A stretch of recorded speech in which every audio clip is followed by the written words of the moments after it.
Now the next term is velocity ratio VR। Clear? यहाँ पर एक सीजर है, मान लेते हैं कि टी टाइम में जब हमने यहाँ पर एफर्ट अप्लाई किया तो उसके कारण जो डिस्प्लेसमेंट हुआ वो DE हुआ, एंड सेम टाइम टी में यहाँ पर जो लोड पॉइंट पर जो डिस्प्लेसमेंट हुआ वो मान लेते हैं हम कितना हुआ, DL हुआ। तो उसके कारण यहाँ पर क्या है कि वेलोसिटी हमने दी और उसके कारण हमें यहाँ पर वेलोसिटी में गेन हुआ। क्लियर? सो हम लिख सकते हैं velocity ratio is equal to the ratio of velocity of effort upon velocity of load is called velocity ratio of machine. Clear? अब यहाँ से क्या है, वेलोसिटी को हम डिफाइन कर सकते हैं, वेलोसिटी को लिखना है, वेलोसिटी ऑफ एफर्ट लिखना है ना, तो क्या हो जाएगा, displacement upon time, velocity of load displacement of load upon time, DL upon T। Clear? So velocity ratio ऐसे भी लिख सकते हैं, means velocity of load VL लिखना है तो क्या हो जाएगा, DL upon DT, and velocity of effort DE upon DT। DE is the displacement of effort and DL is the displacement of load. Clear?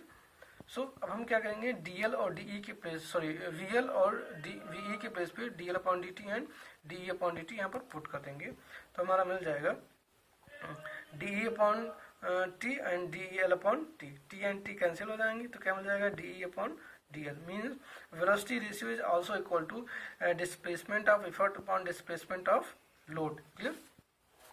So अब हम यहाँ से कह सकते हैं, ये जो केसेस कर लेते हैं, मान लिया फर्स्ट केस में if displacement of load is greater than displacement of effort, if DL is greater than DE, इस केस में क्या होगा, जो उनका वैल्यू आएगी वो 1 से लेस आएगी। क्लियर?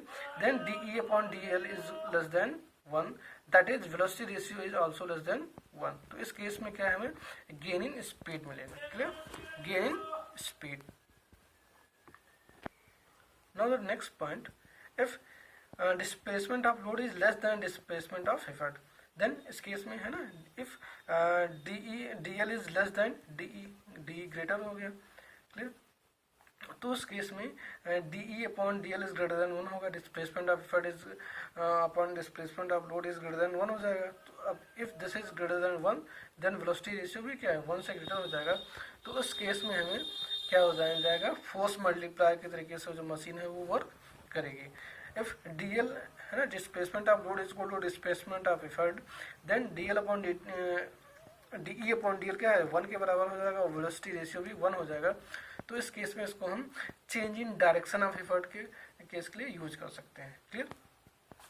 तो हमने यहाँ पर देखा कि अगर जो वेलोसिटी रेशियो 1 से लेस है तो मशीन कैसे वर्क करेगी, gain in speed. Velocity ratio 1 से ग्रेटर है तो कैसे वर्क करेगी, force multiplier, and velocity ratio 1 के इक्वल है तो change the direction of effort के केस के लिए ये यूज कर सकते हैं। क्लियर? सेम वर्क यहाँ पर हमने देखा था मैकेनिकल एडवांटेज में, कि जो मैकेनिकल एडवांटेज 1 से क्या होता है, ग्रेटर होता है। क्लियर? तो फोर्स मल्टीप्लायर के जैसा वर्क करता है। Clear? If mechanical advantage is greater than 1 then machine works as a force multiplier.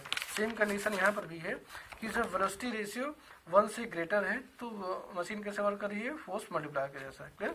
And when mechanical advantage is less than 1, clear, mechanical advantage is less than 1 then machine works as a speed gainer, gain in speed. Same condition यहाँ भी है कि अगर जो velocity ratio 1 से less है तो machine कैसे वर्क कर रही है, gain in speed. And mechanical advantage और वेलोसिटी रेशियो दोनों बराबर है ना, तो उस केस में मशीन क्या है, change the direction of effort के केस के लिए यूज कर सकते हैं। Clear? Now the next term is work input. The work done on the machine by the effort is called work input, W input. Clear? Means अगर जो effort क्या है, मशीन के ऊपर जो भी वर्क कर रहा है उसे क्या कहेंगे हम, work input. Clear? Means W input is equal to work done by the effort. Clear? Now the next term is work output. अब हमने अगर जो मशीन एफर्ट ने मशीन पे कुछ वर्क किया है तो मशीन क्या है, लोड पे वर्क करेगा। Clear? So we can say the work done by the machine on the load is called the work output. Clear? उसे क्या कहेंगे हम, work output. W output is equal to work done on the load. Clear? Now next term is efficiency. Clear? Means कोई भी जो machine है वो कितना एफिशिएंट है उसको हम कैसे फाइंड करेंगे। Efficiency of a machine is the ratio of work done on the load, that is work output by the machine, and to the work done on the machine by the effort, that is work input. Clear? Means work output और work input का जो ratio है वही क्या हो जाएगा, efficiency. Clear? Now efficiency को हमें परसेंटेज की फॉर्म में लिखना है. सो ईटा, दिस इज ईटा. क्लियर? ईटा ये सिंबल है इफिशियंसी को रिप्रेजेंट करने का. एन नहीं लिखा हुआ, ईटा है. क्लियर? एन लिख करके थोड़ा सा यहाँ पर टर्न कर देते हैं, तो इसे सिंबल को रीड करते हैं हम eta, ETA. Clear? So eta is equal to work output upon work into 100%. Clear? इस केस में जो एफिशिएंसी है वो क्या हो गया, परसेंटेज में चेंज हो गया. Now the next term is principle of machine. When energy is supplied to a machine by applying effort, it overcomes the load by doing some useful work on it. Clear? Mean जब क्या है, machine को हम effort apply करते हैं तो वो effort क्या है, कुछ यूजफुल वर्क में कन्वर्ट हो जाता है. क्लियर? तो जिस पॉइंट पर हम एफर्ट अप्लाई कर रहे होते हैं, क्लियर, उसे क्या कहते हैं हम, effort point. Clear? And the point where energy supplied by overcoming the load is called the load point. Clear? Means machine जिस पॉइंट पर क्या है, एनर्जी को सप्लाई कर रहा है उसे क्या कहेंगे हम, load point. Clear? So input energy is equal to work done at the effort point, work at the effort point. So effort is into displacement of the point of application of effort, है ना. Input energy कैसे find होगी, जो हमने effort apply किया और उस effort के कारण जो डिस्प्लेसमेंट हुआ, उनका जो प्रोडक्ट है वो क्या हो जाएगा, input energy. Clear? Output energy क्या होगा, work obtain at the load point. Clear? Load point यानी कि मशीन के द्वारा जो वर्क हुआ लोड पर, उसे क्या कहेंगे हम, ठीक है, output energy. Work obtain on the load point. Clear? So work obtain on the load point is equal to load into displacement of the point of application on the load. Clear? Machine के द्वारा जो load लगाया गया वो उसको हम product कर दें डिस्प्लेसमेंट ऑफ लोड से. क्लियर? तो हमको क्या मिल जाएगा, आउटपुट एनर्जी. क्लियर? एक आता है आइडियल मशीन. क्लियर? एक ideal machine is that there is no loss of energy in any manner. Ideal machine ऐसी होती है जिसमें किसी भी टाइप की जो एनर्जी का लॉस नहीं होता है, इसमें फ्रिक्शन नहीं होने लगता है किसी भी पार्ट में, यानी कि जितने भी पार्ट्स होते हैं रिजिड होते हैं. ठीक है? तो ऐसी मशीन को क्या कहते हैं हम, आइडियल मशीन. और आइडियल मशीन में जो आउटपुट वर्क और इनपुट वर्क इक्वल होता है. इनकी इफिशियंसी 100% या 1 भी कर सकते हैं, है ना, 100% को 1 कहते हैं. और आउटपुट एनर्जी यानी इनपुट एनर्जी क्या हो जाती है, 1 होती है. क्लियर? ये किसके लिए एप्लीकेबल है, only for ideal machine. Clear? Ideal machine के लिए है, एक्चुअल मशीन्स में ऐसा नहीं होता है. क्लियर? जो एक्चुअल मशीन होती हैं, in actual machines the less than the input energy, that is there is always some loss of energy during its operation.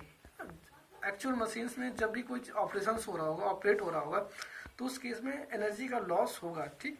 वो एनर्जी का लॉस इन 3 टाइप से हो सकता है. पहला, moving parts in neither weightless nor smooth. इसके कारण जब वो मूविंग पार्ट्स वेटलेस नहीं होते हैं, ठीक है, ना स्मूथ होते हैं, तो उसमें क्या आ जाता है, फ्रिक्शन, है ना. तो फ्रिक्शन के कारण भी क्या है, एनर्जी का लॉस होता है. If string in it, if any is, क्या है, अगर कोई स्ट्रिंग यूज करते हैं तो वो परफेक्टली इलास्टिक नहीं होती, अगर जो यूज किया गया है, तो उसके कारण भी वर्क का क्या है, लॉस होता है, एनर्जी की लॉस होती है. Its different parts are not perfectly rigid. और क्या है, बहुत सारे पार्ट्स जो मशीन के वो रिजिड नहीं होते, इसलिए उसमें जो है एनर्जी का लॉस होता है. तो जो मेन एनर्जी का लॉस है वो फ्रिक्शन के कारण ही होता है. जो फ्रिक्शन लेस पार्ट यूज होते हैं उन्हीं के कारण मेन एनर्जी लॉस होता है, एनर्जी में लॉस होता है ना. जो फ्रिक्शन होगा तो उसके कारण मशीन हीट करने लगती हैं. Now the next is relationship between efficiency eta, mechanical advantage MA and velocity ratio VR. Clear? इनके बीच में हम रिलेशंस देखेंगे. Suppose a machine overcome a load L by applying of an effort T in time T. Let the displacement of effort be DE and displacement of load be DL. Clear? तो हम यहाँ देख सकते हैं, we know that work input is equal to effort into displacement of effort. हमने यहाँ पर पढ़ा था कि जो वर्क इनपुट है, यहाँ पर जो वर्क इनपुट है वो क्या है, work done by the effort के बराबर है। तो वर्क डन यहाँ कैसे फाइंड करेंगे, displacement of effort into effort, clear. तो ये क्या हो जाएगा आपका work input. So work input is equal to effort into displacement of effort. इफर्ट हमने यहाँ पर कितना माना E, and displacement of effort is D. So E into D is work input. Same as हम फाइंड कर सकते हैं work output. Work output is equal to क्या हो जाएगा, load into displacement of load, clear. Work output हमने यहाँ पर देखा था, the work output is equal to work done on the load, है ना। तो क्या हो जाएगा, load into displacement of load, clear. So work output लिख सकते हैं L into D L, load into displacement of load. अभी वर्क इनपुट हो गया है, work output. We know that efficiency is equal to work output upon work input, है ना। Efficiency हमने इससे पहले पढ़ रखा है कि वर्क आउटपुट और वर्क इनपुट का जो रेशियो है वो क्या होता है, इफिशियंसी। अब ये फर्स्ट इक्वेशन मान रखा है, तो यहाँ से वर्क आउटपुट और वर्क इनपुट की वैल्यूज यहाँ पर पुट कर देंगे। So eta is equal to, है ना, इफिशियंसी क्या होता है, eta is equal to work output means L into D L and work input means E into D E. Connect कर दें, क्लियर। अब हम क्या कर सकते हैं, एल अपॉन ई एक साथ लिख लें और डी एल अपॉन डी एक साथ लिख लें, क्लियर। अब इस डी एल को डी के नीचे लेके आएंगे तो क्या हो जाएगा, है ना, एल अपॉन ई तो ऐसे ही लिखा रहेगा और 1 upon D E upon D L आ जाएगा, क्लियर। अब हम जानते हैं कि जो D L upon L upon E है, क्लियर, वो क्या है, मैकेनिकल एडवांटेज। मैकेनिकल एडवांटेज के लिए हमने पढ़ा था कि जो लोड अपॉन एफर्ट का जो रेशियो है वही क्या हो जाता है, मैकेनिकल एडवांटेज। तो एल अपॉन ई को क्या ले सकते हैं, M A, and D E upon D L, है ना, वेलोसिटी और displacement of effort upon displacement of load का जो रेशियो है उसे क्या कहते हैं हम, वेलोसिटी रेशियो। तो इसके प्लेस पे हम लिख सकते हैं वेलोसिटी रेशियो, क्लियर। तो हम यहाँ पर जो है यहाँ पर लिख देंगे M A and 1 upon V R, ये क्या आ जाएगा, वी आर, क्लियर। तो eta is equal to M A into V R, ऐसा लिख सकते हैं। सो यहाँ पर आ जाएगा eta is equal to M A into 1 upon V R, velocity ratio, mechanical advantage upon velocity ratio means efficiency is equal to mechanical advantage upon velocity ratio. So यहाँ पर वेलोसिटी रेशियो कितना, sorry mechanical advantage कितना हो जाएगा, efficiency into velocity ratio, clear. अब mechanical advantage हो गया, efficiency into velocity ratio, यही है relation between mechanical advantage, velocity ratio and efficiency, clear.